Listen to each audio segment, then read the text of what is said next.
Assalamualaikum warahmatullahi wabarakatuh.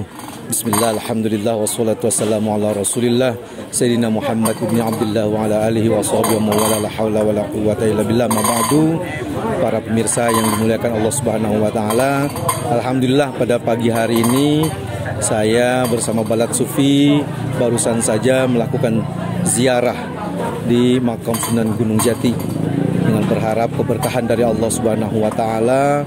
Semoga doa-doa yang kami panjatkan kepada Allah Subhanahu wa taala dengan wasilah dan karomah dari wali-wali, khususnya adalah Sunan Gunung Jati, bisa dikabul oleh Allah Subhanahu wa taala. Pada kesempatan kali ini bertepatan dengan Maulid Nabi Muhammad sallallahu alaihi wasallam dan juga Hari Santri, saya ingin mengajak kita selalu mencintai Rasulullah. Karena cinta Rasulullah adalah pintu bagi kita untuk mendapatkan syafaat beliau. Ekspresi cinta kita kepada Rasulullah yang pertama adalah kita tentu harus mengenal beliau dengan baik.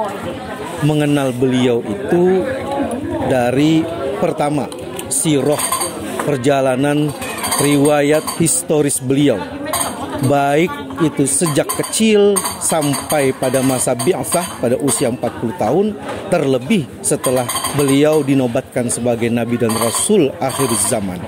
Nah, selama ini mungkin sebagai santri kita lebih banyak membaca hadis-hadis Nabi, membaca kajian-kajian yang itu sumbernya adalah cerita tentang masa Nabi setelah menjadi Rasulullah Sallallahu Alaihi Wasallam.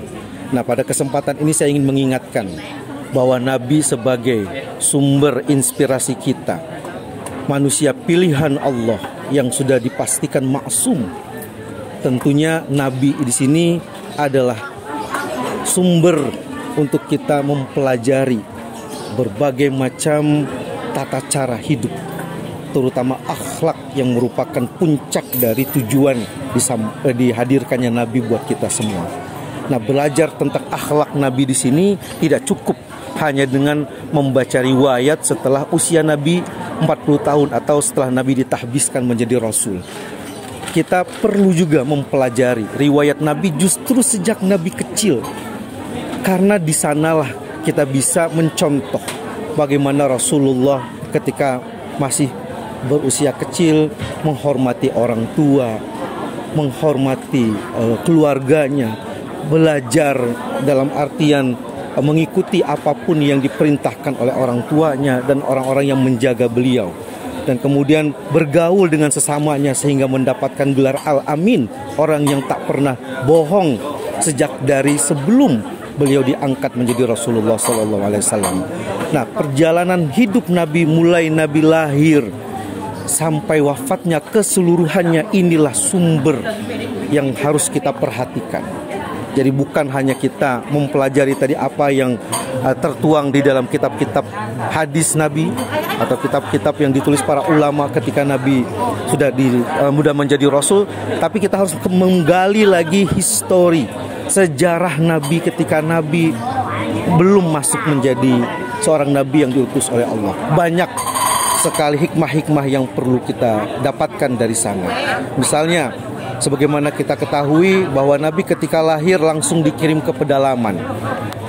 Salah satu tujuannya yang kita dapat baca dari sejarah adalah untuk menjaga agar pertama karakter Nabi tidak terpengaruh dengan karakter perkotaan di kota Mekah. Nabi tinggal di pedalaman desa, diasuh di sana agar dapat melihat bagaimana perilaku dan akhlak orang kampung yang lebih baik daripada orang kota pada masa itu.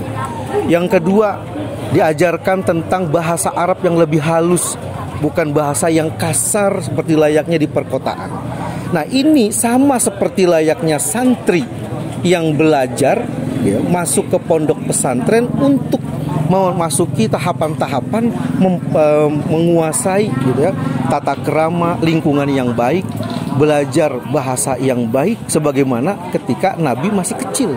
Nah, ini satu contoh yang bisa kita dapatkan dari riwayat Nabi ketika Nabi masih kecil. Ketika Nabi sudah mulai bergaul, Nabi dikenal sebagai Al-Amin, tak pernah bohong, selalu berkata apa adanya, jujur. Nah, ini juga yang harus diikuti, yang harus ditauladani oleh para santri.